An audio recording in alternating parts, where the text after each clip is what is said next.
What's cracking, people? It's your man, Cousin T, aka the Alpha Wingman, representing high-level technicians, operating globally and beyond. So listen, today I'm inspired by recent events.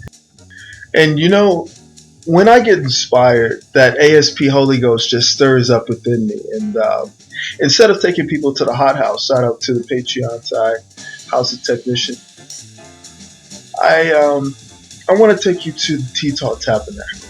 Now, in the T-Talk Tabernacle, that's when we tell stories. That's when we relate past experiences to current events that are relevant for the listener.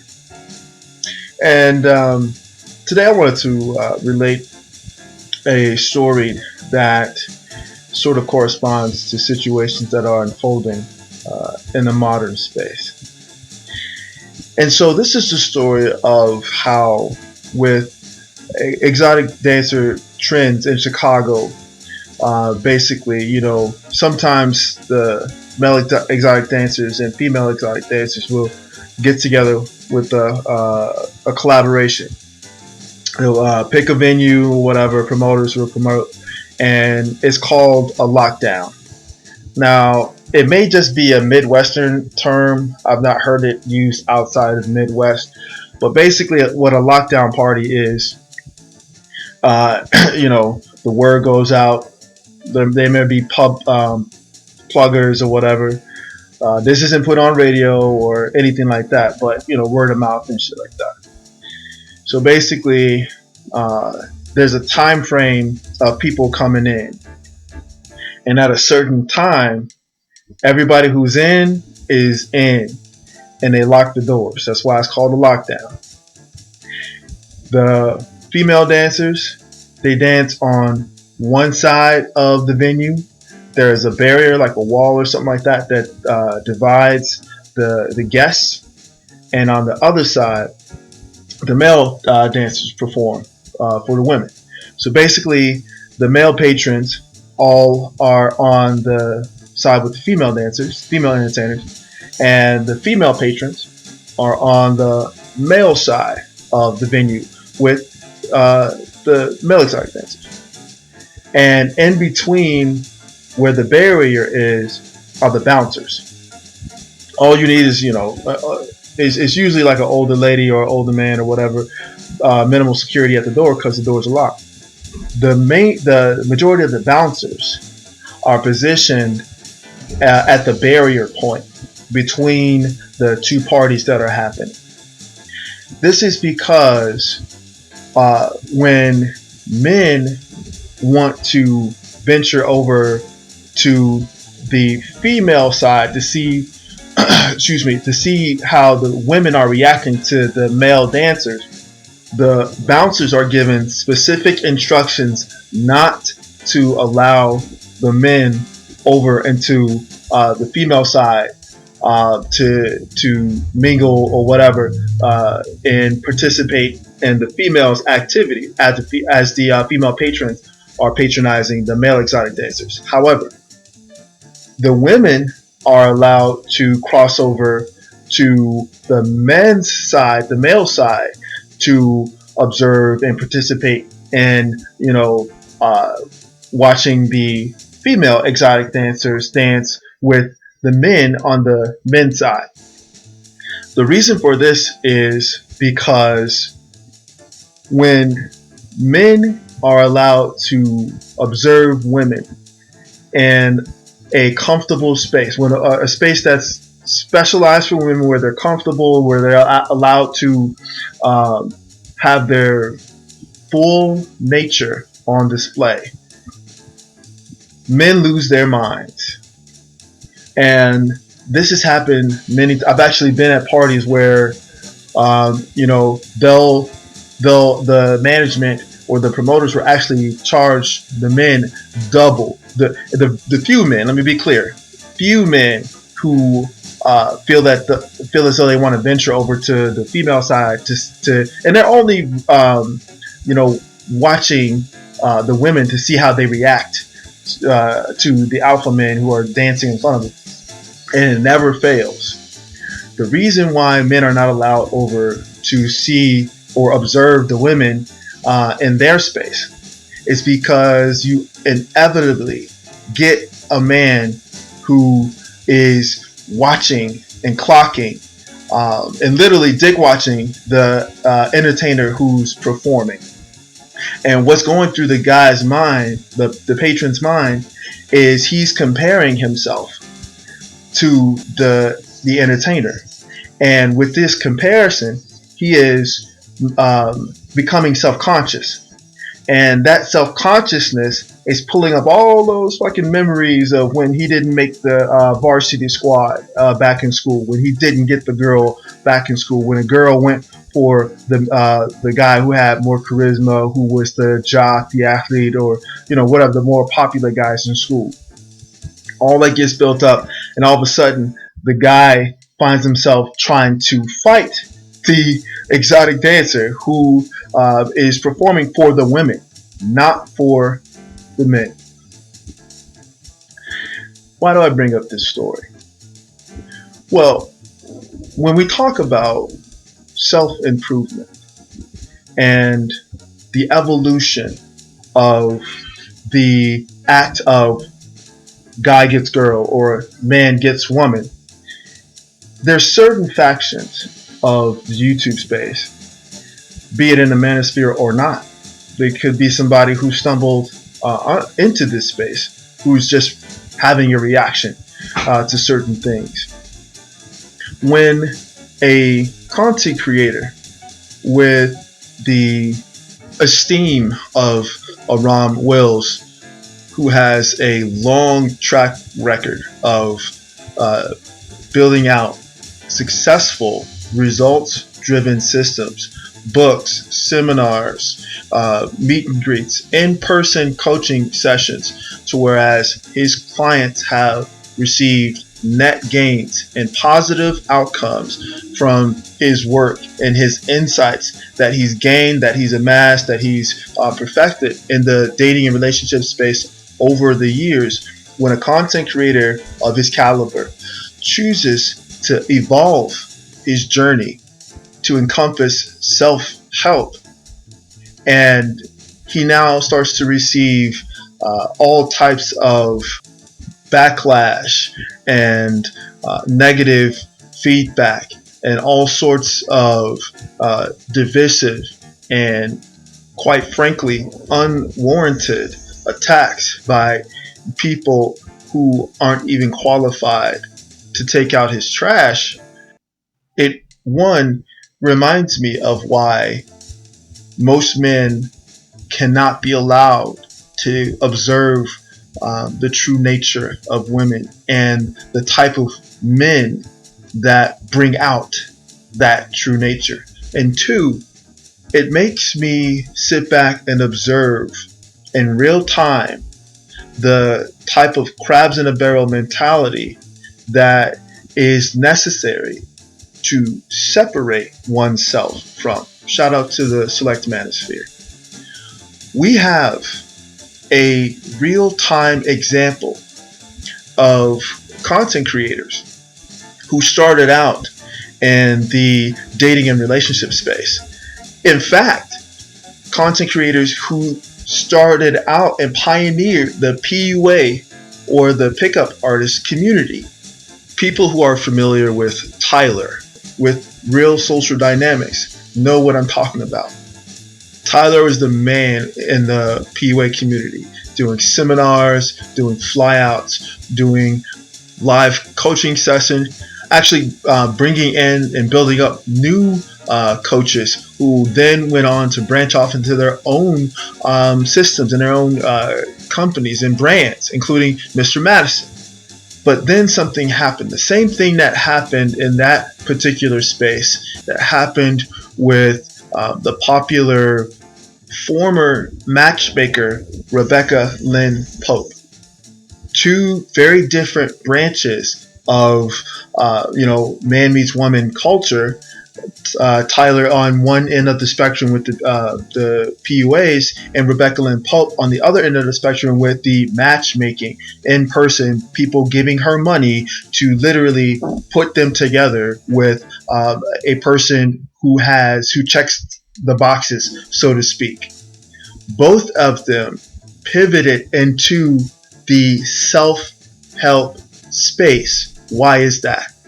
It is because over and over and over again, and this is on the internet, especially with Tyler and other RSD coaches, they would show seminars with students and coaching sessions with students after student after student who would fail because of one reason or another. It always came back to the student having low self-esteem, the student not working on who they are as people, the student being directionless in life. It's not that the students didn't have money. These people are paying literally thousands of dollars to fly out to various locations like Vegas and Miami and places in Europe. Same thing with Rebecca Lynn Pope. Her clients had money. They had resources. They would pay $10,000 or however many thousands a pop for the opportunity for a matchmaker to set them up on dates with men who were attractive, men who were charismatic, men who were masculine.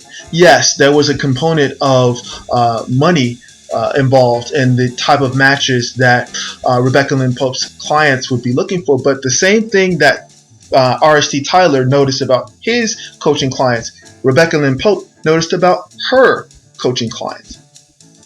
These people, even though they had money, they had resources, they had status or whatever, were fucking trash on the inside. They were crappy people on the inside. And time after time after time, they would be like, show me these results, show me this, show me that, show me this. I'm paying this much money. Why can't I get these results? And then it dawned on them. It dawned on Tyler. It dawned on Rebecca Lynn Pope that, wait a minute, we're in these industries that are literally putting the two people, man and woman, in the same space. Why can't they just make it happen?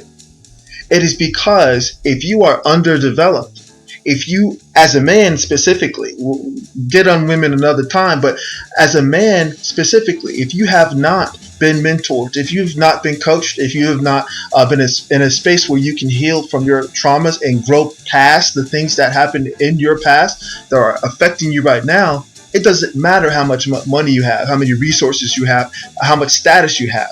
You are still hot garbage. You are still trash. Such to the point where Tyler pivoted into self-help and said, you know what? There is more value in helping and assisting the person develop themselves and grow themselves on this journey. And the natural byproduct of that is that they'll be more attractive to another person. Same thing with Rebecca Lynn Pope. Go view her transition videos, view her interviews. She says it. The reason why she is no longer matchmaking is because people are trash. They have all of these expectations. They want to be shown so much just because they give their money, and they will not get the desired results because they do not invest in the most important thing first.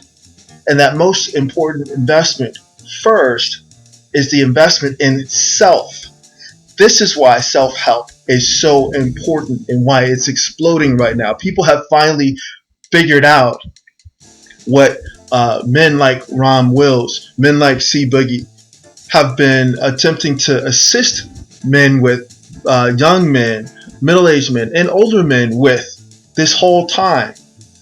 Turning the finger and pointing it at yourself instead of blaming other people. All these ratchets, all these, so-and-sos, all these whatever name you want to call women in a certain space, all this, that. No. Point that finger at yourself. Who are you?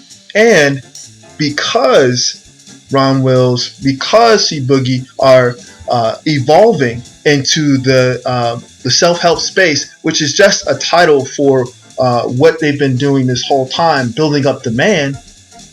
They're actually getting attacked for this.